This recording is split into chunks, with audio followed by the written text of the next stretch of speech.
Dear students, 9th class biology में हम cell organelles का अध्ययन कर रहे हैं, जिसमें आज का टॉपिक एंडोप्लाज्मिक रेटिकुलम या अंतःप्रद्रव्यीय जालिका। अंतःप्रद्रव्यीय जालिका इसको इसलिए कहा जाता है क्योंकि ये द्रव्य जो कोशिका द्रव्य है उसके अंदर मिलने वाली एक झिल्ली है, तो इसीलिए इसको अंतःप्रद्रव्यीय और ये जालिका के रूप में एक नेट के रूप में पाई जाती है, इसीलिए इसको रेटिकुलम कहा गया है, जालिका कहा गया। एंडोप्लाज्मिक रेटिकुलम या अंतःप्रद्रव्यीय जालिका। अंतःप्रद्रव्यीय जालिका एक मेम्ब्रेनस अर्थात झिल्ली नुमा ट्यूबुलर सेल पार्ट है। इसमें 3 पार्ट्स पाए जाते हैं जिनको हम आगे अध्ययन करेंगे। उन 3 पार्ट्स में सिस्टर्नी, ट्यूब्यूल्स और वेसिकल्स, ये 3 पार्ट्स मिलेंगे। ये सेल को छोटे छोटे चेम्बर्स में डिवाइड करता है। जिस जगह पे ये एंडोप्लाज्मिक रेटिकुलम पाई जाती है उस जगह पे ये सेल के साइटोप्लाज्म को डिवाइड कर देता है। तो इस तरह से सेल के अंदर हमें छोटे छोटे चेम्बर्स पाए जाते हैं। इसके ऊपर राइबोसोम मिलते हैं, जिसके आधार पर हम एंडोप्लाज्मिक रेटिकुलम को 2 भागों में विभाजित करते हैं। इसकी संरचना के आधार पर 2 पार्ट्स बनाए गए हैं, एक रफ एंडोप्लाज्मिक रेटिकुलम और दूसरा smooth endoplasmic reticulum. Smooth endoplasmic reticulum या चिकनी अंतःप्रद्रव्यीय जालिका के ऊपर राइबोसोम नहीं मिलते हैं, जिससे इसकी सतह बिल्कुल चिकनी होती है। और रफ एंडोप्लाज्मिक रेटिकुलम की सतह पर राइबोसोम पाए जाते हैं, जिसकी वजह से ये इस तरह से डॉटेड राइबोसोम होंगे तो ये सतह इसकी चिकनी खुरदरी हो जाती है, इसीलिए इसको रफ एंडोप्लाज्मिक रेटिकुलम कहा जाता है। इसको हम डायग्राम से समझते हैं। ये एंडोप्लाज्मिक रेटिकुलम का डायग्राम है। यहाँ पर ये ट्यूब लाइक स्ट्रक्चर जो है इसको सिस्टर्नी कहा गया है। ये सिस्टर्नी है। चपटी और थैलेनुमा संरचनाएं होती हैं जो इसके मैट्रिक्स के बीच बीच में इसको डिवाइड करती है। और 2 सिस्टर्नी के बीच में जो स्थान बनता है इसको कहा जाता है एंडोप्लाज्मिक रेटिकुलम की गुहा या कैविटी ऑफ एंडोप्लाज्मिक रेटिकुलम। इसके साथ साथ ये जो मेम्ब्रेन्स इसके ऊपर मिलती हैं इसको कहा जाता है एंडोप्लाज्मिक रेटिकुलम मेम्ब्रेन या अंतःप्रद्रव्यीय जालिका की कलाएं। और इन कलाओं के ऊपर जो ये पार्ट्स हैं, मेम्ब्रेन हैं, झिल्लियां हैं, इनके ऊपर छोटे छोटे राइबोसोम पाए जाते हैं।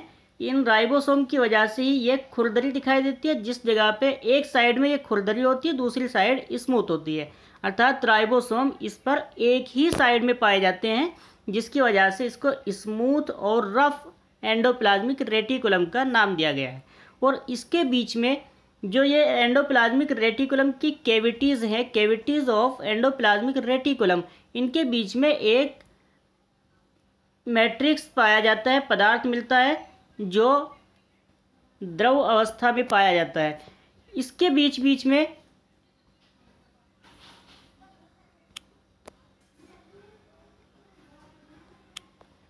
सिस्टर्नी, वेसिकल्स और ट्यूब्यूल्स एक साथ मिले होते हैं। देखिए ये जो चपटी लंबी बैग के समान संरचना है इसको सिस्टर्नी कहा जाता है।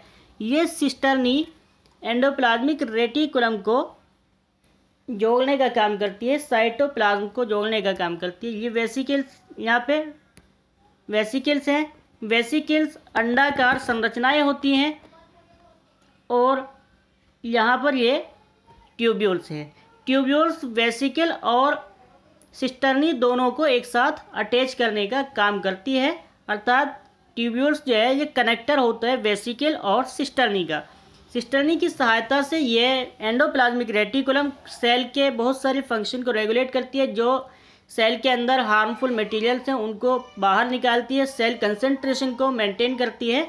इस तरह से ये सिस्टर्नी और वेसिकल्स की सहायता से पूरी सेल के फंक्शन को रेगुलेट कर।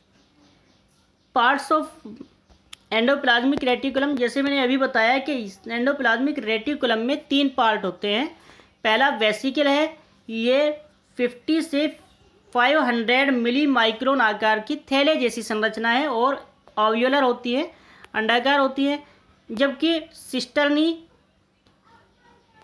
से इसके अंदर एंडोप्लाज्मिक रेटिकुलम के अंदर समांतर चपटी थैले जैसी संरचना होती हैं और ये 40 से 50 मिली माइक्रोन आकार की होती हैं। नेक्स्ट, ट्यूब्यूल्स वेसिकल और सिस्टर्नी को जोड़ने का काम करती है, अभी ये बताया गया है आपको। अब हम पढ़ते हैं functions of endoplasmic reticulum. Endoplasmic reticulum काम क्या करती है, कोशिका में इसका क्या काम है।